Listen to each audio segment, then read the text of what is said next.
Warning: the sound effects used in the duration of the episode may cause feelings of anxiety or stress. Please be cautious while driving, as some loud sounds may startle you.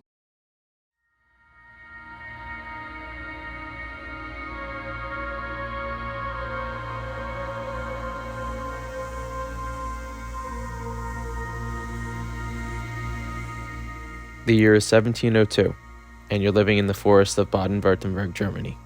Many rumors surround this forest, but you are too young to know what these horrors are. Your name is Lars. You and your family have been living in this forest for a year now, and nothing seems to be out of the ordinary. However, for reasons you can't explain, your parents never let you play in the forest alone. You often say, "Father, there are animals outside. Can I play with them?" To which he often replies, No, do not leave. It's much too dangerous to play by yourself. Every time he gives this answer, it only fuels your rebellious behavior even more. Despite this repeated, frustrating answer, you're determined to make today the day you go play outside. Every Tuesday morning, your father leaves the house and heads to the well to gather water. While he is out, your mother goes outside and tends to the garden out front. This is your time. While father walks out of the house, mother follows. She stays out front in the garden, but also seems to be guarding the front door. Now is your time. While both are distracted, you sneak out your window to play in the backyard. Wow, it's so nice out here, you say to yourself. It's been a long time since you've been in nature. The breeze in the air and the sound of wildlife quickly become a comfort. While basking in the beauty of your surroundings, you see a little bunny eating some grass nearby. You crouch down and slowly approach the bunny, being careful not to make any sudden movements. You take each step into consideration, not stepping on any leaves, twigs, or anything that could startle this bunny. Just as you are about to approach this beautiful creature, you hear the snap of a twig coming from the left of you, afar off. The bunny turns in the direction of the sound and looks around briefly, seemingly trying to pinpoint where it came from. After a few moments, its head and eyes lock onto something. But the rabbit doesn't stay in that spot for long, as it runs away in a hurry. You say out loud, "Oh man, I was so close."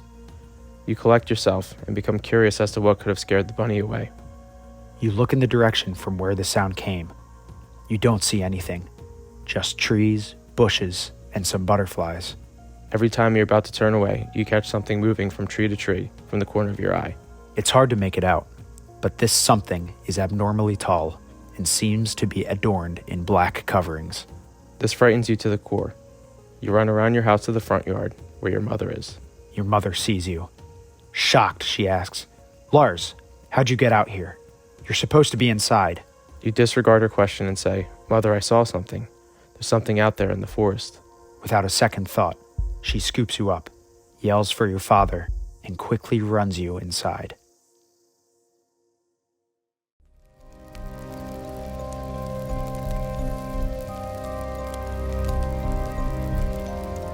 Welcome to Campfire Stories, a world of all things legendary and mythical, putting you, the listener, at the center. Each week, your host, Brady Montag and Joshua Cummings, make it their mission to tell you a story you haven't heard before.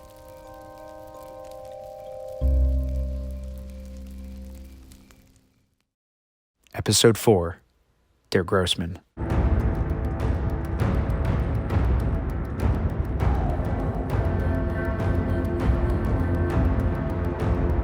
What is Der Grossmann?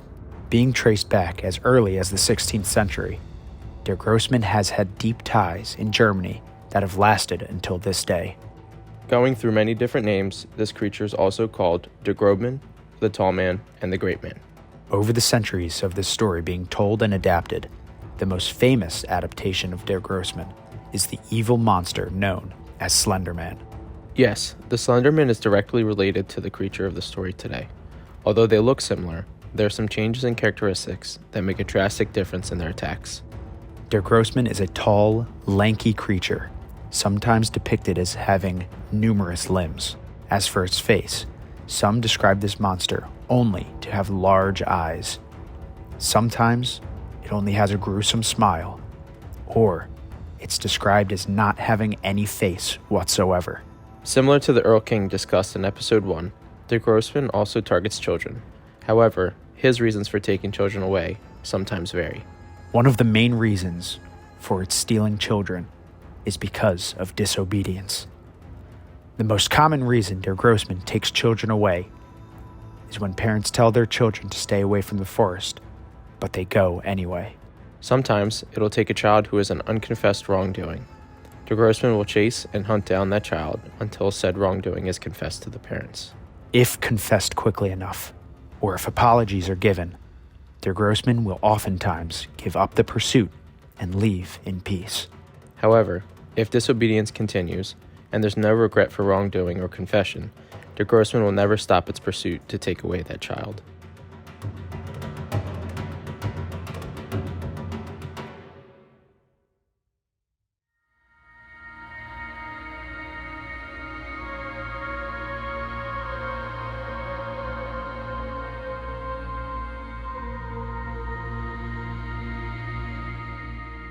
Your mother brings you inside and hides you under the table. Your father is only a few minutes behind. He bursts in the door holding a pitchfork in his hands. You are astounded at what is happening. You have no idea what's going on. Your father looks at you and then asks your mother, "What on earth is going on? I heard you yell for me." Your mother explains to your father what you said. Hearing about something in the woods did not go over well with either of them. Your father turns to you. "Son, we told you to always stay inside.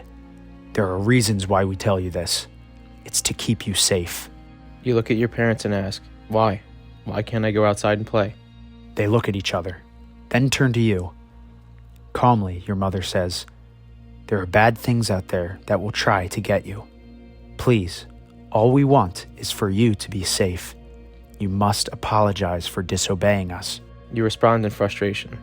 "No, I won't apologize. I want to go outside." Your father snaps, "Apologize to your mother." But you refuse. You run off to your room and slam your door. The sun sets, and as the moon rises, the winds grow stronger. You hear wolves howling in the distance. You are growing tired. For whatever reason, as soon as the sun set, what seems like a wave of weariness fell upon you. As you sit in your room playing with your wooden toys, it almost seems like there's a small, quiet voice calling you to a deep sleep. You can't help but stumble over to your bed and collapse on the sheets. Almost immediately, you pass out from the weary feeling. No dreams, no sound. Everything is just dark, but peaceful. Suddenly, you hear your bedroom window slowly sliding open. Everything's still dark, and you can't see a thing. The sound stops. You then hear slow, heavy footsteps approaching you. The footsteps cease. Then, you feel yourself being picked up and carried away. You're able to open your eyes now, and can see your house in the distance getting further and further away. Your parents rush to your room and barge open the door to find lone toys on the floor, a messy bed, and an open window, with you nowhere in sight.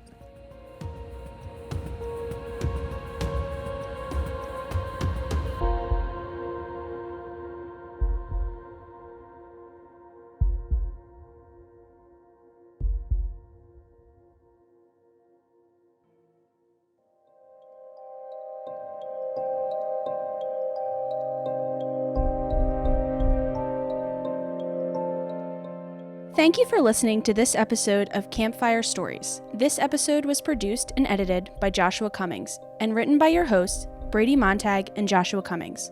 The warning, opening, and closing statements are voiced by me, Sam Montag. The sound effects and music used in this episode were produced by Artlist.io and BBC Sound Effects.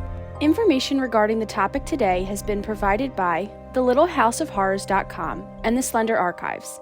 If you have any questions about this week's topic or would like to suggest a legend or myth for us to cover, reach out to campfiremyths@gmail.com. Tune in next week as Brady and Josh cover the Qualupalik.